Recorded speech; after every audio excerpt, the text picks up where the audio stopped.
जय श्री राधे कृष्णा, हर हर महादेव। कैसे हैं आप सभी। आज का स्केच वीडियो थोड़ा लंबा होने वाला है, तो मैंने सोचा क्यों ना आपके साथ एक प्यारी सी स्टोरी शेयर की जाए जो कि कृष्ण भक्त की है। लेकिन वो सबसे पहले कृष्ण भक्त नहीं थे, वो शिव भक्त थे। तो कहानी कुछ इस प्रकार है कि एक गांव में एक बालक था, और वो जो उसके बालक जो था वो शिवजी जी की बहुत भक्ति करता था। लेकिन जो उनकी माता थी ना, उन्होंने अपने घर में लड्डू गोपाल की मूर्ति लेकर आए थे, क्योंकि उन्हें लड्डू गोपाल बहुत अच्छे लगते थे। तो उन्होंने घर में लड्डू गोपाल की मूर्ति ले आए थे। लेकिन उनकी सेवा कैसे की जाती है, उन्हें कैसे उनकी सेवा करनी चाहिए, ये नहीं पता था। लेकिन वो लड्डू गोपाल की मूर्ति लेकर आ गए थे। बहुत ही सुंदर और पीताम्बर की थी वो मूर्ति। जैसे जैसे दिन बीतता गया, मूर्ति के ऊपर धूल मट्टी बैठने लग पड़ी। लेकिन माता से जितना हो सका उतना पूजा पाठ वो करते थे कृष्ण भगवान जी की, लेकिन उनकी सेवा नहीं कर पाते थे। तो उन्होंने हमेशा वो अपने टीवी पर देखते थे, और या फिर किसी से सुनते थे कि कृष्ण भगवान जी को रोज़ स्नान कराया जाता है, उन्हें खाना खिलाया जाता है, उनकी सेवा की जाती है। तो वो ऐसे वो सुनते थे, लेकिन वो कर नहीं पाते थे। तो एक दिन उन्होंने क्या करा कि अपने बालक को बोला, बेटा मैं अगर आपको एक बात बोलूँ तो क्या आप सुनोगी मेरी बात। तो बालक ने बोला, बोलो माता।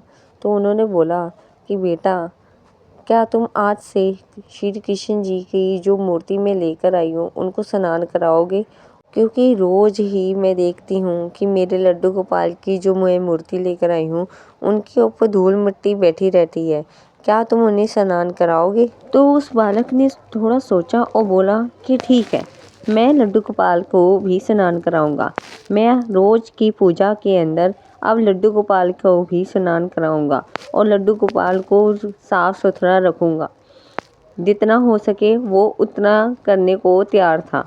देखते ही देखते वो उसी दिन से रोज लड्डू गोपाल की पूजा करने लग पड़ा। लेकिन वो साथ ही साथ में शिव जी की पूजा भी करता था, क्योंकि शिवजी जी की पूजा उन्हें सर्वप्रिय है थी। तो वो शिवजी जी की पूजा के बाद लड्डू गोपाल जी को स्नान कराता, और फिर बाद में सारे भगवानों की पूजा करता, जिन जिन भगवानों की उन्होंने मूर्ति स्थापित कर रखी थी। जैसे जैसे दिन बीतते गए, वो शिवजी जी के मंत्र के जाप के साथ साथ श्री कृष्ण जी के मंत्रों का भी जाप करने लग पड़ा। और धीरे धीरे उसने एकादशी का व्रत रखना प्रारंभ किया। शिवजी जी का व्रत तो वो रखता ही था, साथ में उसने एकादशी का व्रत रखने का सोचा। एक बार उसने किसी के मुख से सुना कि एकादशी का व्रत बहुत ही ज़्यादा फलदायी होता है और बहुत ही ज़्यादा पुण्य का व्रत होता है। तो उसने एकादशी का व्रत भी रखना शुरू कर दिया। एकादशी का व्रत वो उसी तरह से रखने लग पड़ा जिस तरीके से एकादशी का व्रत रखा जाता है, पूरे नियम अनुसार। और सुबह सुबह वो जल्दी उठता 4 बजे ब्रह्म मुहूर्त में, और फिर वो सब सारी भगवान की मूर्तियों को नहलाता और उनका हार श्रृंगार करता, और उनकी पूजा के लिए धूप बत्ती और तिलक करता और फूल चढ़ाकर उनकी पूजा करता, और पूरा दिन मौन रहता और किसी से भी बात ना करता। एकादशी के दिन वो पूरे नियम अनुसार व्रत रखना शुरू कर दिया। उसे पता ही नहीं चला कि वो कब और कैसे कृष्ण भगवान जी की ओर जा ही रहा था। लेकिन उसने शिव जी की पूजा करना बिल्कुल भी नहीं छोड़ा, क्योंकि उसका मानना ये था कि सारे भगवान जो हैं वो एक ही हैं।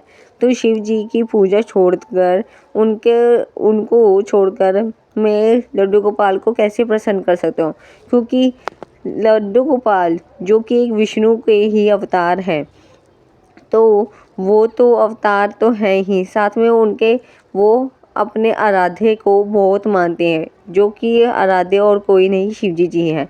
तो उस बालक ने सोच ही लिया कि मैं शिवजी जी और श्री कृष्ण जी की पूजा करूँगा, और कि इन दोनों में से किसी के बीच में मैं फ़र्क नहीं देखूँगा, क्योंकि दोनों ही एक ही समान हैं, सारे भगवान एक ही हैं। तो इस तरीके से श्री कृष्ण जी के साथ उसकी एक अलग ही लगन लग गई और जब से उसने श्री कृष्ण जी की पूजा करना शुरू कर दिया। तो दोस्तों ये थी मेरी कहानी और ये था मेरा स्केच। आपको कैसा लगा मेरी कहानी और स्केच आप ज़रूर बताइएगा। राधे राधे।